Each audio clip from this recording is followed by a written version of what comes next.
Happy Friday and happy Q&A Friday. We made it to the weekend. Hope you're having a great one so far, wherever you happen to be in the world. My name is Mike Hathcote, and we hop on here every single weekday morning at 9 a.m. Pacific time to talk about voiceover, get you some ideas and motivation and tips and tricks to keep and grow your voiceover business. Um, I am the author also of the book, The Voiceover Blueprint. If you would like to grab that for less than $10, there's a description in the link, or there's a description in the link below. There's a link in the description below. You can get it for less than $10 for the audiobook, the digital download, and 4 free extra gifts. So if you are so inclined, check that out. Also, don't forget to like and subscribe and hit the notification bell and share. Sharing is caring. And so if you know someone who could benefit from this, maybe someone who's new to the business and needs a little bit of help getting started, or maybe they've been in the business a while and have plateaued, appreciate a share. And we're so close to 84,000 subscribers, almost there. So we'd love another subscribe. So appreciate that. And also, obviously, since it is Friday, chime in on the chat with your questions. That is what today is about, Q&A Friday. And also just tell me where you're watching from. Always like to do some shout outs there.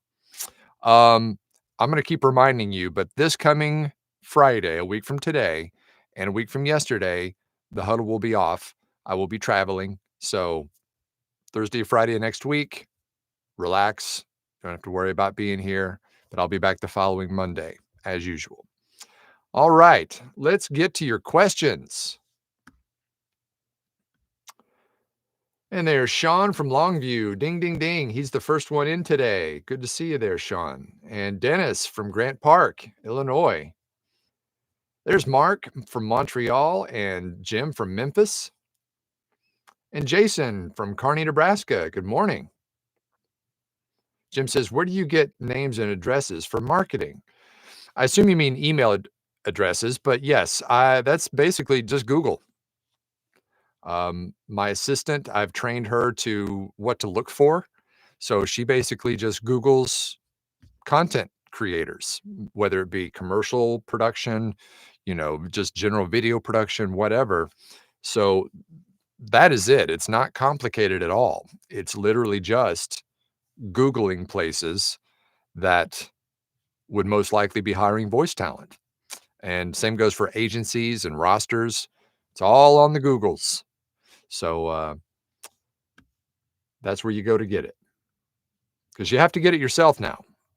You don't, back in the day, you had agencies and stuff like that that would do it for you.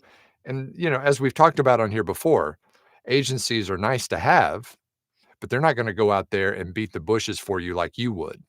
So to grow and sustain your business, you have to do the email marketing. Once again, as long as you've got pro demos and a good website, that is the prerequisite for doing email marketing. But once you have those in place, then just start hitting it. There's Kirk, afternoon, from Greenville, South Carolina. And David from Hamilton, Ontario. There's Alex from Utah. Good to see you on here. Good morning. A performing artist. Oh, there's Steven in Atlanta. Jason says, buy the book. It's a great place to start. Thank you, buddy. I appreciate that, Jason. It was a labor of love. And as I've mentioned many times on here, it's the book that I wish I had when I first, made the journey back into voiceover after being gone for a little bit after my radio career, because things have changed. There's Charlie from Sparta, Wisconsin. Good to see you on here. And there's Sarah from Kentucky. Will you please talk a bit about your clicker? When do you use it? Where to purchase one? Oh, I love my clicker. Here it is. And I have a little, I don't know if you'd call it OCD or Pavlov's dog kind of situation, where I can't record without this in my left hand. I just can't. And I mentioned this a while back. I've become so used to it that sometimes before I even do anything in here, I'll reach for it and grab it. Like before the huddle, I don't know, it's been a few weeks, I guess. Right before going live on the huddle, um, I instinctively just reached over and grabbed it because I thought, "Oh, I need this." No, I don't. Not for this anyway. But the clicker is just a dog training clicker, which you can get anywhere. You can get a pack of 10 of them on Amazon for probably $10 or something, but, um, or you can get them at any pet store. But it's just a little clicker. Let me see if I can put it up. Let me move this out of the way. I don't know if you can see that. It's a little dog clicker. See, it's got a little paw on there. How cute. But you basically use it for mistakes when you're recording. Um, some people use a clicker. Some people will just make a noise with their mouth, like that when they make a mistake in their recording, and then they know when they go back to edit because where the mistake was because it creates a very distinct vertical line that goes up and down the waveform, so you know exactly where to take out the bad thing and exactly where to keep in the good thing. So anytime I'm recording, reading along, make a mistake, oops, click, then start that line over. Remember, always start the line over. Don't just try to record just a word that you made a mistake and try to figure that out. Always record, go back to the beginning of the line that you made the mistake in and start that line over again. But this thing, I have worn this thing slick. It used to have a little bit of a texture to it, and I've rubbed it slick since using it. But that's the clicker. So it makes recording and editing much easier. I can't really make that noise with my mouth to really have it spike the waveform. So I like the clicker. And that's the story of the clicker. Callie says, good morning from happy Friday from Pasco, Washington. Good morning to you. Grady says, let's go boot camp. Can't wait. That's right. Starting Tuesday. Same with Lynette. Lynette's going to be in the boot camp. She says, yay, boot camp as well. She's watching from Sparks, Nevada. And there's Andrew from Latvia. Good to see you here.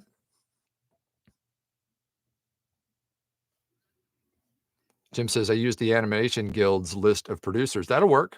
Of course, that's just for animation, I guess. I've never used that one, but every now and then, by the way, when you do a Google search for some of these producers, you'll get a list. One of the results in the Google search will say, here's a list of 100 or whatever. And so those are great because you can just go into that page and you use that as your sheet to work off of. Wayne says, how did you get closed on your assistant's computer and your computer at the same time? So the sync. I just gave her my login.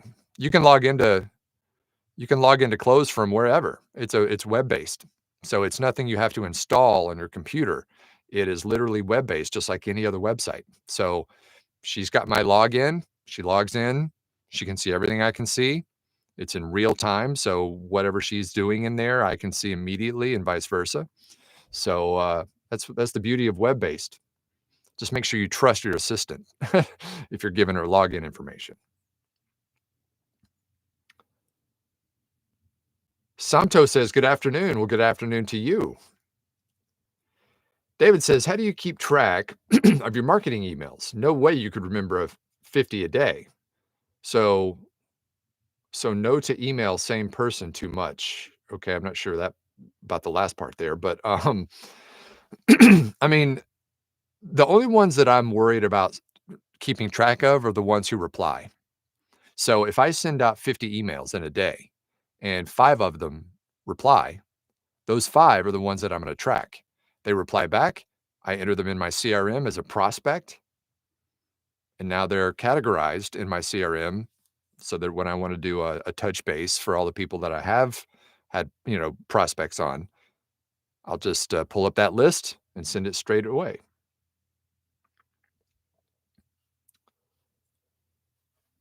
Alex says, are you able to do a search for the clicker waveform, or do you just go through and manually find the peaks? No, you don't. They stick out like a sore thumb, Alex, on the clicker. So as soon as you click, it is it is it goes from top to bottom and beyond probably on the waveform, so you can't miss them. So when you're going back and doing your edit, I mean, you can't miss them. I don't know how else to say it. I mean, there's no searching involved. It's bam, it's right there. And then you know that the take before the click is the bad one. So you make a mistake, you click, you start over again. The one before the click is the bad take. The one after the click is the good take.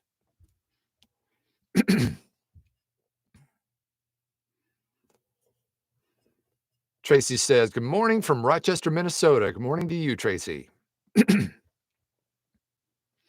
Jason says, that's great about your clicker. I've been using that technique, or the technique you showed us for pickups.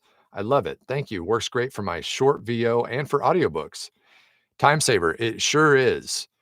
Just doing the edit right there in line in the regular recording instead of opening up a new file or going at the end or whatever.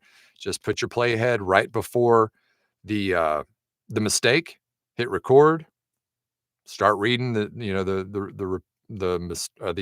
good take or whatever, the replacement, then copy, undo, and paste.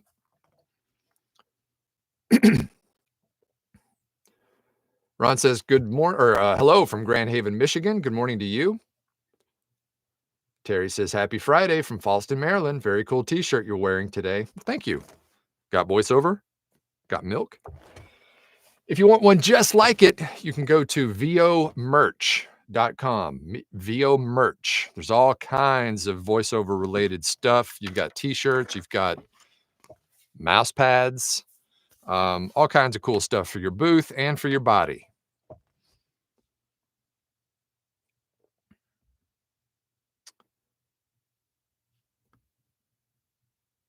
Chip says, do you market on Fridays? I personally market whenever I can, but my assistant, yes, markets every day of the week, every weekday. So yes, Monday through Friday, every week.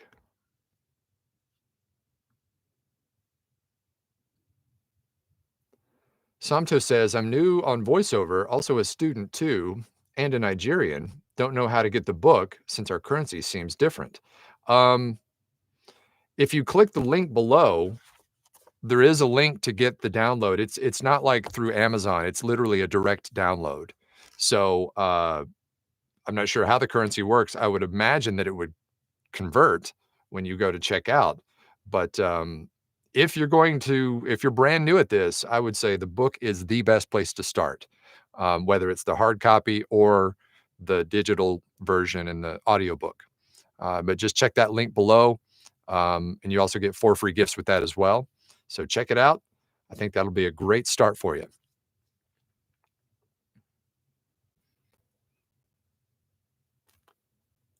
GBJIB, I'm not sure how to even say that, but they say, good morning from Fredericksburg, Virginia. I finally made the live stream. Well, welcome. Newbie just finishing up my acoustic treatment of the room before making demos. Nice. Make sure, though, there's one step in between those. Once you finish your space, before you record your demos, get with someone like Alex DeWeese to sign off on your audio. Don't just think, yeah, it sounds fine. Make sure that you've got an effects rack that's customized for your space so that when you start recording your demos, you know that the audio portion of it, the audio quality portion of it is good. You know, you've got that taken care of. So if you want to reach out to Alex to get that done, he only charges like $40 to get that done. He will create an effects rack specific to your space and your DAW and your microphone and your voice. Send an email to alex@billdeweese.com and he will hook you up. Good morning, Tim from Altoona and Bob from Wadsworth, Ohio. David says, when you're searching for people to send marketing emails, You must be seeing a lot of names and companies. Do you not concern yourself that you might duplicate emails to the same person? Maybe, but my assistant also checks that. Remember, you're talking about a worldwide pool of people. So she's constantly moving on to the next thing. You know, she searches by location. So every time she sits down to do some emails, she picks a location. So she knows and keeps track of all the locations that she's already done so that she knows that when she goes forward and goes to some of these other places, it's not an issue. But if she does go back around, you know, if she go which who knows how long that would take to get all the way around the world.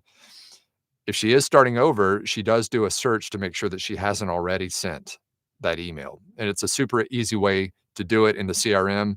Right before you send the email, you just pop the email in the search bar, and if it pulls up another previous email, then she knows that she's already reached out.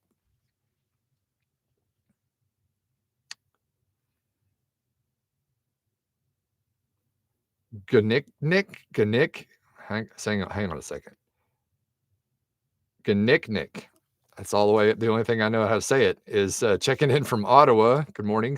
Good to see you here. Um, if you have a by the way, if you have a username like that, that is what it is, drop just even your first name in, just so I know who I'm talking to. That'd be great. There's Ethan from Toronto. Got all the Canadians in today. Good to see y'all here. Becky says, taking a lunch break poolside here in Michigan, then back to work. You know, I used to do that when it was cooler outside. I'd go out and sit by the pool when I was at lunch, but it's just gotten way too hot. We broke a record yesterday, 117. I was saying it was going to be like 110 or 112 or something like that. We hit 117 yesterday. Broke a record.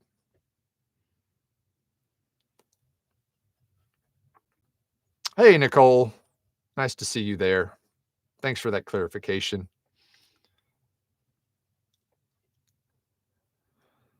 All right, what do you got planned for the weekend? I got a little bit of business, a little bit of pleasure. Well, when I say business, I don't do voiceover business on the weekends, but I'm going to be doing work. I've got a lot of yard stuff to do tomorrow, and then of course, tomorrow is Go Skateboarding Day. June 21st, summer solstice is always Go Skateboarding Day, so it's literally nationally recognized. So, got to go skateboarding tomorrow as well, and also a little bit of downtime, just hanging with my wife and chilling a bit. Maybe go swimming some.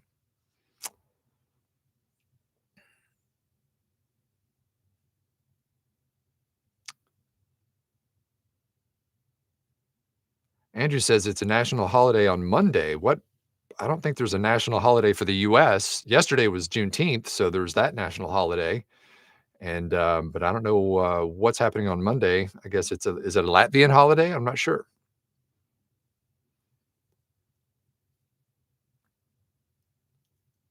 Ooh, Callie's got a luau and garden party this weekend. Nice. Are you actually doing the buried pig thing like a real luau? I went to a luau in Hawaii back in 2015 or whatever, and they did the full on like they buried the pig, and it was I've never eaten so much food in my life, but it was fantastic.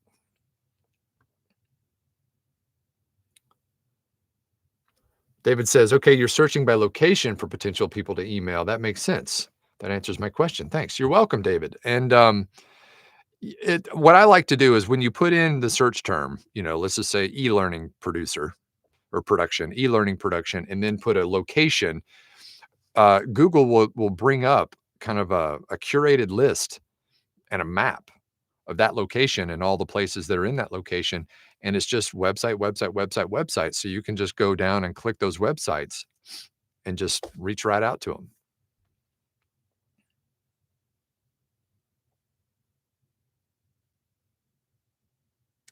Jim says he's with me on not recording on the weekend. Run your business. Don't let it run you. 100%. Now, I can't say that I've always had that philosophy. I had to learn that over time because when you're building a business, there are no days off, you know, or at least there wasn't for me. I was 1,000% in. And I just wanted to make sure that, and the pressure was on because I didn't have another way to have income, right? And so, um, got to pay those bills, right? So I was going, going, going 7 days a week. But after a while, I learned that from time to time, got to back off a little bit, rest and reset.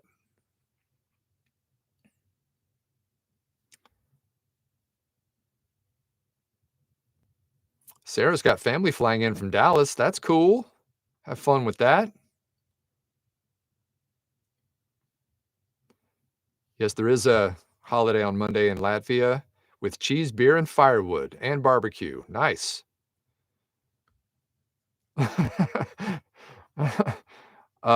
Was it Nicole that said that? She says, replying to Andrew, "You had me at cheese and beer."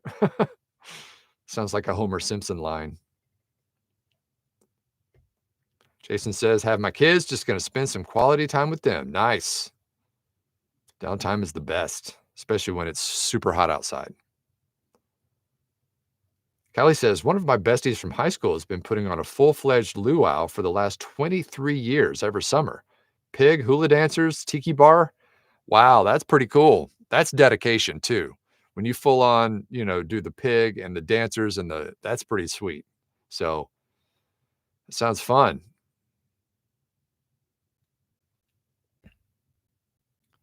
Jason says, "Oh, I'm going to finish up my initial read for an audiobook while wrapping on a different one." Nice. Sounds like you got a lot of those plates in the air, Jason. I usually only focus on one, like when I do an audiobook, I'll focus on one thing at a time, or one project at a time. I don't like to kind of juggle things like that. Of course, I don't do audiobooks very often, but I want to make sure that I give 100% attention to that project before I kind of move on to the next thing. Um, I will say, and this is something maybe I should have just talked about on its own topic. A lot of my clients are amazed at how quickly I can get stuff back to them. And it's because I prioritize being in this booth. We talked last week, I think, about being a partner, not a provider. And they know that, 9 times out of 10, if they send me an email, my butt's right here and I'm going to be able to reply back quick. Um, and whenever I do a pickup for a client, like this morning, I had a pickup that came in for a project I did about 2 weeks ago. They had changed one line in one frame of the script. So those always go to the front of the line. So if I've got several other projects lined up, but I worked on a project a few weeks ago, I drop it all if they come back to me with a change because I know that they're probably up against their deadline. So, I'm not gonna take that after all these brand new jobs that I just got. So I always put those clients back to the front of the line so that they get their stuff quickly as possible. There's Everett in Oregon. Any advice for lighting a studio in a way that doesn't affect sound acoustics? Well, yeah, I mean, you can use these little LED lights that I've got here.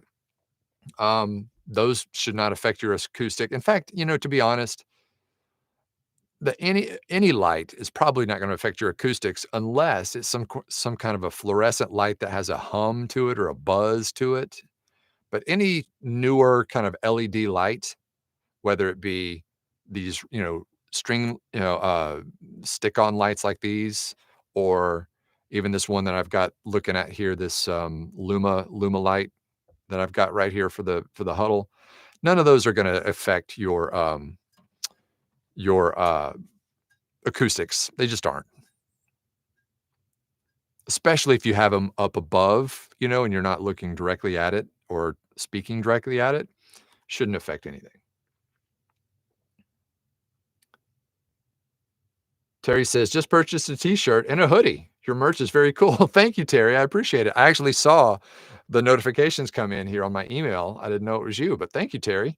Yeah, that's been up for a few years. It was just kind of a side project I decided to do because I've noticed that when I go out in a voiceover related t-shirt, or any kind of merchandise like that, it's a great conversation starter. People are very intrigued by the voiceover industry and the voiceover world. And so it's a really cool way to kind of, preach the voiceover gospel, as it were. And it's a cool little thing to what we do is cool. It's a cool job, so brag about it. Let people know, hey, I'm a voice talent. I'm a voice actor. People will come up to you and they'll start talking to you about it.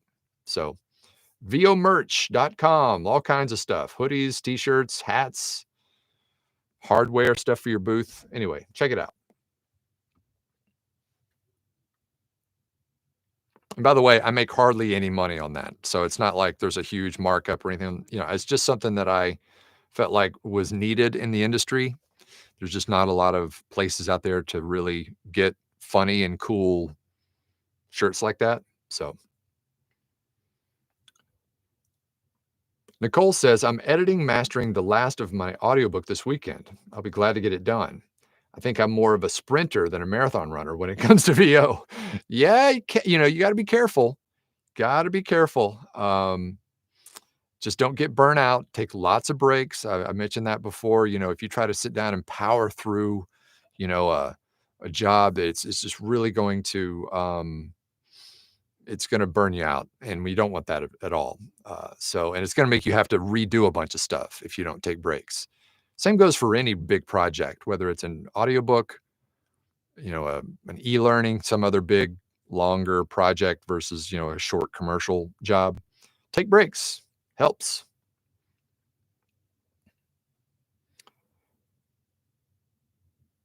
Okay, Tracy says, here's a question for a later time. What are two pro and cons for having your name in your website name? I don't know we don't need to do that at a later time. I can answer that right now. I can't think of any cons of having your name in your domain name. I can't think of anything but pros on that, because even if you have a common name, then let's say your name is John Smith. Obviously, johnsmith.com is taken, you know. But it's always a good idea to put your name, I think, in your domain name. Number one, it's just simpler, you know. Even if you have a stage name, use that stage name in your domain name if you don't want to use your real name. But if you have a common name, just put VO after it, johnsmithvo.com or something like that. That's going to open up so many more options if you have a more commonly used name. Just put VO or voices or voiceover after it, and you'll have the domain, no problem. So I can think of, like I said, only pros to having your name in your domain name. Unless you're just a very private person and don't want it out there. But if you're doing that, then maybe just create a stage name, a pseudonym.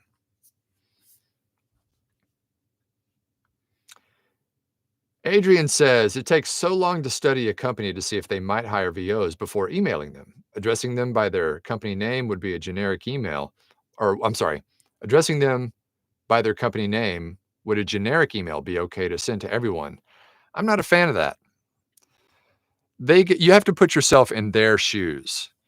They get bombarded with so many. You guys hear that? Somebody's got a chainsaw outside. Looks like it might be a minute before I can do some work. Anyway, they get bombarded with so many emails every day. Set yourself apart. Yes, it takes a little extra time. It doesn't take much extra time to find out, to look onto their website and find a name, especially if you use like a Google or a Chrome extension like Apollo AI. You can find a name pretty fast, and an email. And then the third thing that I do to make it more personalized is I find something on their website that I like, a video or something, preferably with voiceover, that I like, that I can call out in the email. That's how you personalize it. And I would rather do quality over quantity. Now, if you can do both quality and quantity, that's the best. But quality over quantity. If you take the extra minute or two that it would take to find a name, look at their reel and call something out, and then call them by name in the salutation, and maybe call out their company name in the body of the email, that goes so much further. That's what my assistant does. I've taught her to look for the right things, to find the names and the emails and call it out. I've got a bunch of templates in the CRM for different people to reach out to. So really, she doesn't have to write the email from scratch. She just needs to change a few of the personalized sections and then send that off. So it doesn't take much extra time. Trust me. Bruce says, how many unanswered emails do you send to a given potential client before you give up on them? To be honest, I used to track every single person that I sent an email to. And then if they replied back, then I would, take it from there. Lately, though, I've really only been cultivating the ones who reply back. I just pretty much forget the ones who don't reply. If I get back around, to the to that person again, maybe I'll have her check to make sure that we haven't already sent, or if we have, do a follow-up. But there are so many places to reach out to worldwide. The chances of you duplicating things are slim. If you do, no big deal. Just keep moving. Sarah says, my first name is misspelled a lot. Should I purchase a website with the incorrect spelling to direct people to the real website? Nah. Here's the thing with websites and domain names. I would use your regular domain name, or your regular name and your domain name, not a misspelling or anything like that, because the chances of somebody actually going and typing in your domain name to find you are very slim. Most of your marketing is going to have a link to your website that they click on. And as long as that link is good, then you should be good, and they'll take you to the site. So I wouldn't worry about, buying a bunch of misspelled domain names or whatever, because 9 times out of 10, unless it's on a business card, and even nowadays, business cards have QR codes that you don't need to even type anything in. You just scan it and it goes to the site. By the way, I just got a digital business card the other day, which is super cool. You just tap the phone on their phone and it transfers the info. But anyway, it's going to be very, very seldom that they're going to be typing in a domain name to search for you. They're going to click a link. So don't worry about getting misspellings. Becky says, dang, finally went to your merch website. How do I choose? Yeah, there's quite a few things on there. Yeah, it's cool because it's all print on demand. So it's not like I have to keep stacks of t-shirts here at the house or whatever and mail them. It's all done automatically, but there's a lot of stuff in there. Some are unisex, some are men's, some are women's, all kinds of cool stuff. Coffee mugs, you name it. Adrian says, thanks, Mike. What is Apollo AI? Okay, Apollo AI is an email finder. Just do a Google search. Just go to apollo.ai, and they have a Chrome plugin or a Chrome extension that will pop up on every on every website that you've visited. And if you click the little button, it'll open up and give you a list of all the people that work at that place, their individual email addresses, their titles. And it doesn't do that on every single place, but most of them it does. And it's a great tool to use to find emails of the people you're reaching out to. If that doesn't work, you can always try to find the company on LinkedIn.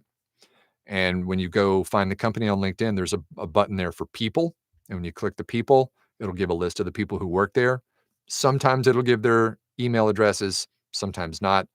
But that's kind of how you have to be kind of a detective when you're doing some of these email outreaches, because some websites only have like a form, a contact form to fill out, to send to. And if that's all you can find, do it.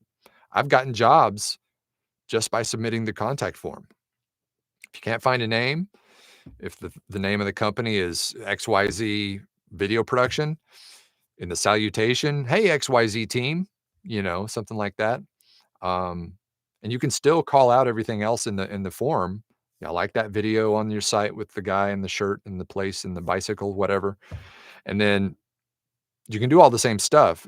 You just do it in that contact form if you can't find their email anywhere else. Don't just leave it if you can't find the email. Send one through the contact form. As a last resort. Jason says, great class today. Hit the like button and or subscribe. Thank you, Jason, for that reminder. Yes, if you like the content, please subscribe. That really is the best way to help the channel, is to subscribe and like and comment.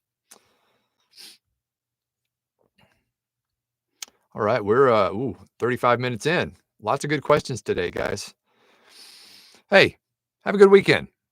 I'm going to get back to work and see you back here on Monday. And once again, the TV Affiliate Bootcamp starts on Tuesday. So if you want to learn more about that, I think there's still 3-4 spots left, maybe. Check it out in the description, and I'll see you back here on Monday. Peace.